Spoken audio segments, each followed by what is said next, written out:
नमस्कार दर्शकों, मैं ज्योतिष गुरु हमारे YouTube चैनल माई वैदिक टिप्स पर आपका हार्दिक स्वागत करता हूं। दर्शकों, मीन राशि वाले जातक का आने वाला साल 2023 कैसा रहने वाला है, इसके बारे में मैं आपको बतलाने आया हूं। देखिए, मीन राशि के जातकों के लिए आने वाला साल 2023 में राशि स्वामी गुरु का गोचर अप्रैल अंत तक लग्न में ही रहने वाला है। इस समय आपका व्यक्तित्व लोगों को प्रभावित करने वाला रहेगा। वहीं पढ़ाई कर रहे जातकों को बेहद ही अच्छे परिणाम प्राप्त होंगे। गुरु के प्रभाव से दाम्पत्य जीवन में मधुरता होगी, वहीं भाग्य में भी वृद्धि होगी। शनि महाराज 17 जनवरी को कुंभ में प्रवेश कर आपके 12वें भाव को प्रभावित करेंगे, जिससे कि आपकी 7.5 की शुरुआत होगी। तो आइए मैं आपको बतलाता हूँ इसको विस्तार से कि आपका जनवरी से लेकर दिसंबर तक का समय कैसा रहेगा। तो इस श्रृंखला में सबसे पहले जनवरी और फरवरी आपका कैसा रहने वाला है। तो देखिए, जनवरी महीने में गुरु और शनि के कारण 12वें और लग्न भाव से जुड़े फल अधिक प्राप्त होंगे। इस महीने आपको अपने खर्चों पर नियंत्रण रखना होगा। धन संचय में कठिनाई होगी, वहीं आपकी वाणी में थोड़ा रूखापन आ सकता है। इस समय आपको गुरु का सहयोग प्राप्त होगा, जिससे आपको थोड़ी राहत मिलने वाली है। साल की शुरुआत में मंगल का 3रे भाव में गोचर आपको साहस प्रदान कर सफल करेगा। इस समय की गई यात्राएं लाभदायक होंगी। दशम में बुध मीडिया और लेखन से जुड़े जातकों को अच्छे मौके दिलवाने वाला होगा। स्त्री जातकों को प्रेम में अपने साथी का सहयोग मिलेगा और मन प्रफुल्लित रहेगा। फरवरी महीने में गुरु शुक्र का राजयोग जबरदस्त सफलता लेकर आने वाला है। इस महीने आपको कार्यस्थल पर सम्मानित भी किया जा सकता है। यह महीना स्त्री जातकों के लिए अत्यधिक शानदार रहने वाला है। वहीं कारोबारी जातकों को नए लोगों से मिलकर काम को आगे बढ़ाने का मौका भी इस महीना मिलने वाला है। इस महीने आप अपने परिवार के साथ किसी धार्मिक यात्रा पर भी जा सकते हैं। अष्टम में केतु का गोचर है, इसलिए स्वास्थ्य को लेकर थोड़ा सावधान रहें। त्वचा से जुड़ी कोई बीमारी आपको परेशान कर सकती है। मित्रों की मदद से इस महीने आपको कोई पुराना अटका हुआ काम पूरा अवश्य हो सकता है। अब आइए मैं आपको बतलाता हूँ कि मीन राशि वाले जातकों का मार्च और अप्रैल कैसा रहने वाला है। तो देखिए, मार्च महीने में धन स्थान के स्वामी मंगल 4थे भाव में गोचर कर मां के द्वारा धन प्राप्ति की ओर संकेत कर रहे हैं। धन भाव में राहु शुक्र की युति के कारण इस महीने किसी स्त्री पर धन खर्च की संभावना होगी। इस समय नौकरी की तलाश में जुटे जातकों को अच्छी नौकरी मिलेगी। सरकारी कार्य में जुड़े जातकों को कोई बड़ी जिम्मेदारी सौंपी जा सकती है। विदेश जाने का सपना भी पूरा हो सकता है। इस महीने आपको अपने पिता का सहयोग प्राप्त होगा। अगर आपको मधुमेह या रक्त विकार है तो आपको सेहत का ध्यान अवश्य रखना चाहिए। इस माह स्त्री जातकों को उनके पति के द्वारा कोई कीमती गिफ्ट मिलने की संभावना है। अप्रैल महीने में गुरु का राशि परिवर्तन जीवन में बड़ा बदलाव लेकर आने वाला है। इस महीने उच्च के सूर्य की राहु से युति धन भाव में ग्रहण योग का निर्माण कर रही है। इसी भाव में गुरु का भी प्रवेश होगा और गुरु चांडाल योग का निर्माण होगा। ग्रहों की इस युति से आमदनी से अधिक खर्चा होगा और आपका मन खिन्न रहने वाला है। इस समय पराक्रम भाव में शुक्र के होने से जन संचार से जुड़े जातकों को फायदा होने वाला है। सिनेमा जगत में काम कर रहे जातक इस समय प्रसिद्धि प्राप्त करेंगे। मंगल की दशम दृष्टि कार्यस्थल पर आपका उत्साह बढ़ाने वाला है। अब आइए मैं बतलाता हूँ आपको मई और जून कैसा रहेगा। तो देखिए, मई के महीने में आपको वाहन सावधानी से चलाना चाहिए, क्योंकि दुर्घटना के योग दिख रहे हैं। अष्टम में विराजमान केतु पर मंगल की दृष्टि किसी वाहन दुर्घटना का कारण बन सकती है। इस समय महिला जातक अपनी मां के साथ कहीं बाहर घूमने जा सकती हैं। पराक्रम का सूर्य आपका साहस बढ़ाने का काम करेगा। सरकार से जुड़कर काम कर रहे जातक अब उच्च अधिकारियों का उन्हें सहयोग प्राप्त होगा। कार्यस्थल पर महिला सहकर्मी मददगार साबित होंगी। जून माह मीन राशि के जातकों के जीवन में प्रेम की फुहार लेकर आने वाला है। इस महीने समय से पहले अटका हुआ आपका प्रेम प्रस्ताव मंजूर किया जा सकता है।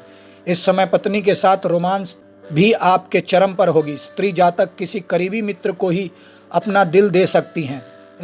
छात्रों का मन इस समय पढ़ाई में कम लगने वाला है। इस महीने लेखन, प्रकाशन और मीडिया से जुड़े जातक बेहद अच्छा काम करेंगे। उन्हें सराहना भी प्राप्ति होगी। अगर आप सरकारी नौकरी करते हैं तो आपको इस माह सम्मानित किया जा सकता है। इस समय नौकरी बदलने का विचार मन में आ सकता है, परंतु यह समय नौकरी बदलने के लिए ठीक नहीं है। अब आइए मैं आपको यह बतलाता हूं कि जुलाई और अगस्त कैसा रहने वाला है। तो देखिए, जुलाई महीने में आपको सूर्यदेव के सहयोग से शेयर मार्केट में अच्छा मुनाफा होने वाला है। इस समय आप अपने शत्रुओं को परास्त करने में सफल होंगे। सप्तम मंगल की लग्न पर दृष्टि से संपत्ति से लाभ दिखाई दे रहा है। हालांकि इस समय आपको क्रोध और अहंकार से बचना चाहिए। इस माह आपकी बहन से आपको मदद मिलेगी और आपका कोई अटका हुआ काम पूरा हो जाएगा। किसी कोर्ट केस का निर्णय आप ही के पक्ष में आ सकता है। पंचम शुक्र के सहयोग से जीवन में प्रेम का संचार रहेगा। व्यापारी वर्ग को नए और बड़े ऑर्डर मिलेंगे, जिससे आपका मन प्रसन्न रहेगा। अगस्त महीने में मीन राशि के जातकों को पारिवारिक सुख की प्राप्ति होगी। इस समय नौकरी कर रहे जातकों को अच्छी नौकरी का ऑफर भी मिल सकता है और आप जॉब बदल सकते हैं। सूर्य बुध युति इस समय विदेश यात्रा में सहायक सिद्ध होगी। इस महीने कार्य के लिए विदेश जाने की कोशिश कर रहे जातकों को अच्छा मदद मिलने की संभावना है। इस महीने नव दंपति के जीवन में किसी नए मेहमान के आने के योग बन रहे हैं। इस समय धन निवेश करना चाह रहे हैं तो एक बार किसी से या किसी एक्सपर्ट से अवश्य सलाह लेकर ही धन निवेश करें।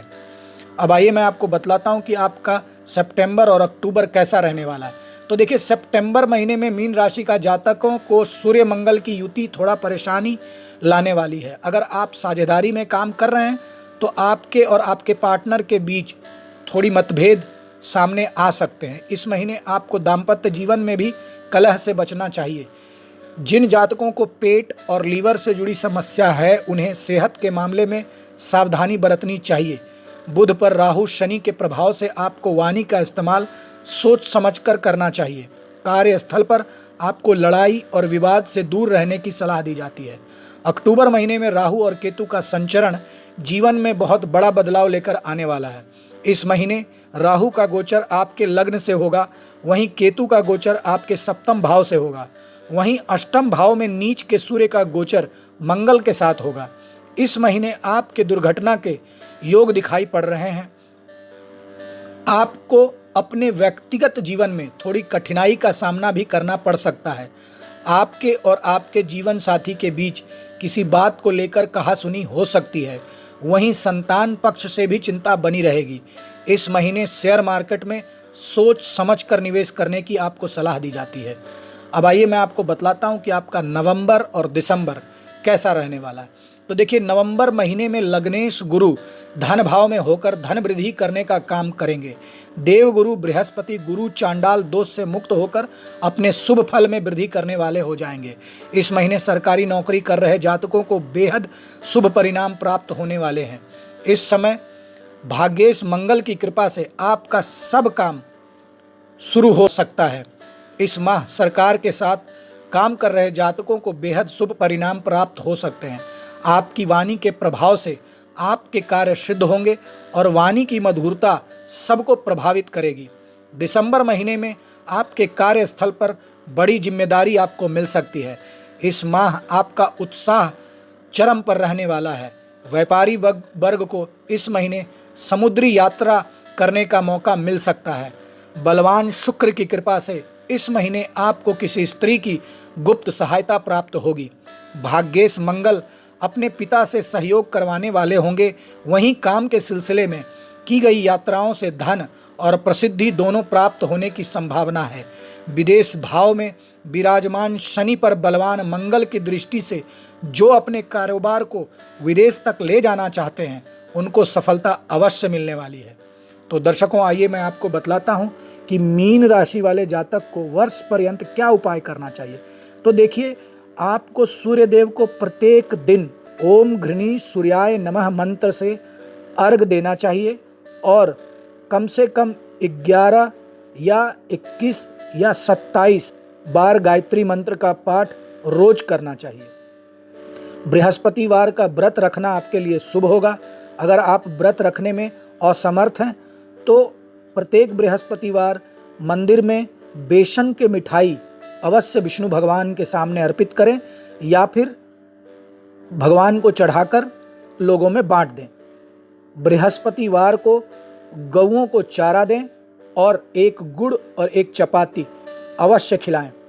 देखिए, मीन राशि वाले जातकों को यह सलाह दी जाती है कि चूंकि उनका शनि का 7.5 शुरू हो रहा है, तो इससे बचने के लिए वे सदैव जिनको भी मानते हों, जिनको गुरु तुल्य मानते हों, उनकी शरण में रहें, उनकी देख रेख में रहें और कोई भी कार्य बिना उनके सलाह के ना करें और जहाँ तक संभव हो अपने गुरु को दान अवश्य दें और उनका आशीर्वाद लें। तो आशा करता हूँ आपको मेरे द्वारा बताया हुआ उपाय लाभान्वित कर रहा होगा और मेरे द्वारा बताए हुए जानकारी से आप लाभान्वित भी हो रहे होंगे। तो अगर आपको मेरा वीडियो पसंद आ रहा है तो आप मेरे वीडियो को लाइक करें और अगर आप पहली बार मेरे चैनल पर आए हैं तो चैनल को सब्सक्राइब करें। और वो दर्शक जो चाहते हैं कि अपनी कुंडली की विवेचन मेरे से करवाएं तो दिए गए स्क्रीन पे जो नंबर है उस पे मुझे व्हाट्सएप करें और मुझसे संपर्क करें। धन्यवाद।